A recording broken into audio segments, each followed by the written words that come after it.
بسم اللہ الرحمن الرحیم۔ اب تک ہم نے سورۃ الزخرف کی ابتدا سے آیت نمبر 25 تک دیکھا ہے۔ آج آیت نمبر 26 سے 30، 26 to 30۔ سورۃ الزخرف قرآن میں 43 نمبر کی سورہ ہے، 25ویں پارے میں۔ اعوذ باللہ من الشیطان الرجیم، بسم اللہ الرحمن الرحیم۔ وَإِذْ قَالَ إِبْرَاهِيمُ لِأَبِيهِ وَقَوْمِهِ إِنَّنِي بَرَاءٌ مِّمَّا تَعْبُدُونَ إِلَّا الَّذِي فَطَرَنِي فَإِنَّهُ سَيَهْدِينِ وَجَعَلَهَا كَلِمَةً بَاقِيَةً فِي عَقِبِهِ لَعَلَّهُمْ يَرْجِعُونَ بَلْ مَتَّعْتُ هَٰؤُلَاءِ وَآبَاءَهُمْ حَتَّىٰ جَاءَهُمُ الْحَقُّ وَرَسُولٌ مُّبِينٌ وَلَمَّا جَاءَهُمُ الْحَقُّ قَالُوا هَٰذَا سِحْرٌ وَإِنَّا بِهِ كَافِرُونَ۔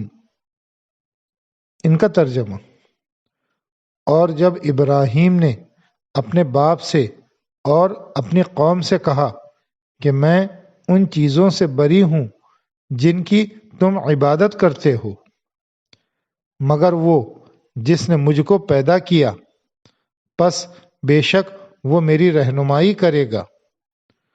اور ابراہیم یہی کلمہ اپنے پیچھے اپنی اولاد میں چھوڑ گئے تاکہ وہ اس کی طرف رجوع کریں، بلکہ میں نے ان کو اور ان کے باپ دادا کو دنیا کا سامان دیا یہاں تک کہ ان کے پاس حق آیا اور رسول کھول کر سنا دینے والا۔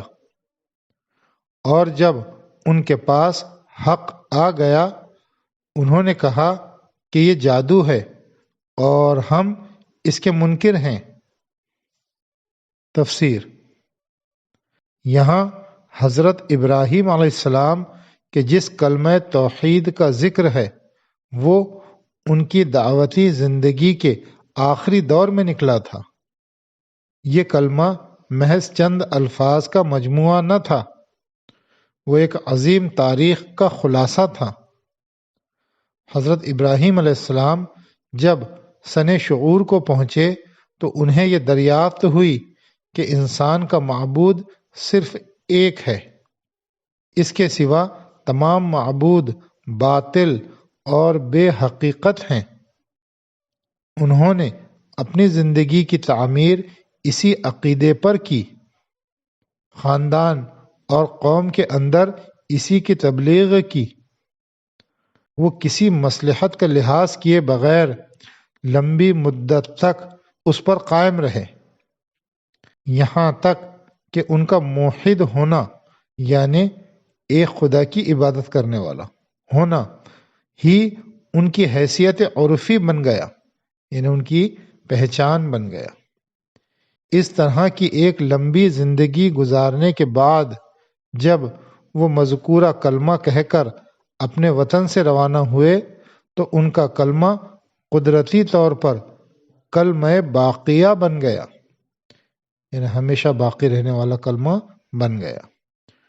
وہ ایک ایسا واقعہ تھا کہ حضرت ابراہیم کا ذکر آتے ہی وہ لوگوں کو یاد آ جاتا تھا۔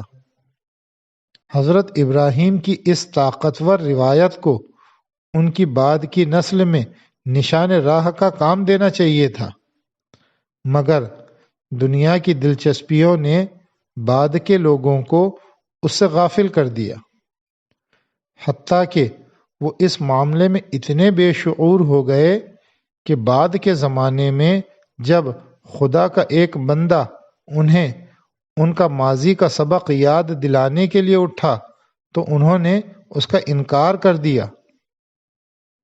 تذکر القرآن